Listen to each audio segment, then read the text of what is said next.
कर्मों का फल। 70 साल की एक बूढ़ी औरत जिसका पति अभी अभी उसे छोड़कर किसी और दुनिया में चला गया है, जिसका अपने पति के अलावा इस दुनिया में कहने के लिए कोई और नहीं था, बाल बच्चे भी नहीं हैं। पिछले कई दिनों से उसे घर वाला खाली करने के लिए नोटिस पर नोटिस आ रहे थे। उसने अपने जानने वालों और रिश्तेदारों से कई बार मदद के लिए गुहार लगाई, लेकिन सिर्फ नाम के लिए ही उसके अपने उसकी शिकायत पर ध्यान नहीं देते। उसकी सहायता के लिए कोई भी आगे नहीं आया। कई लोग तो उसे देखकर ही अपना रास्ता मोड़ लिया करते। बेचारी करे भी तो क्या करे।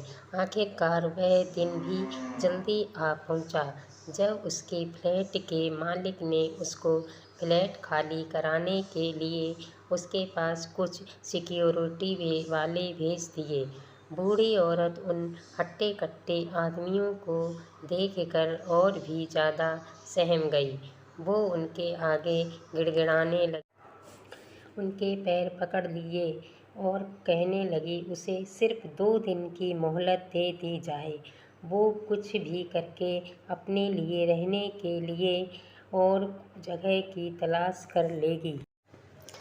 मगर भाड़े के वो आदमी उसकी एक बात सुनने को तैयार नहीं थे। जब सिक्योरिटी वाले उस बूढ़ी औरत को धक्का मार के निकालने ही वाले होते हैं, तभी पीछे से एक आवाज़ आती है, खबरदार, जो इस अम्मा को किसी ने हाथ भी लगाया तो इन्हीं के घर से कोई नहीं निकाल सकता।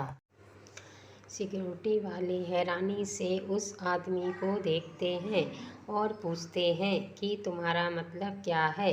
तब वह आदमी उस फ्लैट के पेपर दिखाता है जिन पर उसी बूढ़ी औरत का नाम होता है। वह उन्हें तुरंत वहां से निकल जाने के लिए कहता है। पेपर देखकर वह सिक्योरिटी वाले वहां से निकल जाते हैं। यह सारी घटना बूढ़ी औरत बड़े अचंभे में देखती रहती है।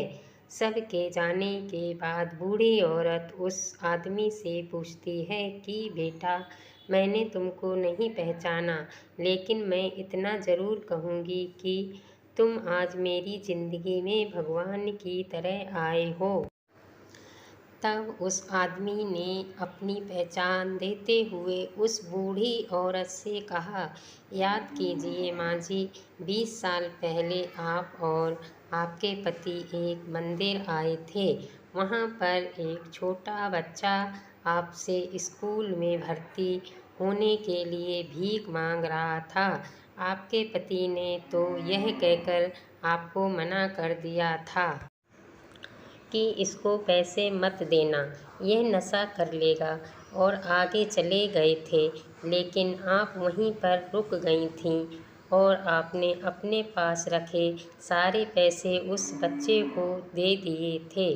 आपने आशीर्वाद और एक तावीज़ देते हुए उसे कहा था कि भीख मांगने से अच्छा है छोटा मोटा काम करो और अपनी पढ़ाई पूरी करो, तुम्हें भगवान ज़रूर कामयाबी देगा। माँ जी, मैं वही भिखारी बच्चा हूँ जो आपके बताए रास्ते पर चलकर आज इतना बड़ा हो गया हूँ, एक एस्टेट एजेंट बन गया और इस काम में बहुत शोहरत और दौलत कमाई है।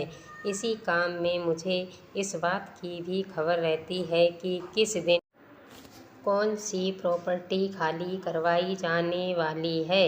जब मैंने आपका नाम इस लिस्ट में देखा तो मुझसे रहा नहीं गया। जो मदद आपने मेरी बरसों पहले की थी, वह मैं आपको लौटाने आया हूँ। इसलिए मैंने तुरंत आपका घर खरीद कर आपके नाम कर दिया है। जिसने मेरी आज तक रक्षा की है, मैं वह आपको लौटाना चाहता हूँ। मैं चाहता हूँ कि यह तावीज़ अब आपकी रक्षा करे। हाँ, मेरी एक विनती है। बुढ़ापे के समय मैं अगर आपकी लाठी बन पाऊँ तो मैं अपने आप को खुदनसीब समझूँगा, यानी कि अगर आप मेरे साथ रहेंगी तो मुझे अच्छा लगेगा। बूढ़ी औरत ये सब बातें सुनकर बहुत खुश हो जाती है और उसकी आंखों से खुशी के आंसू बहने लगते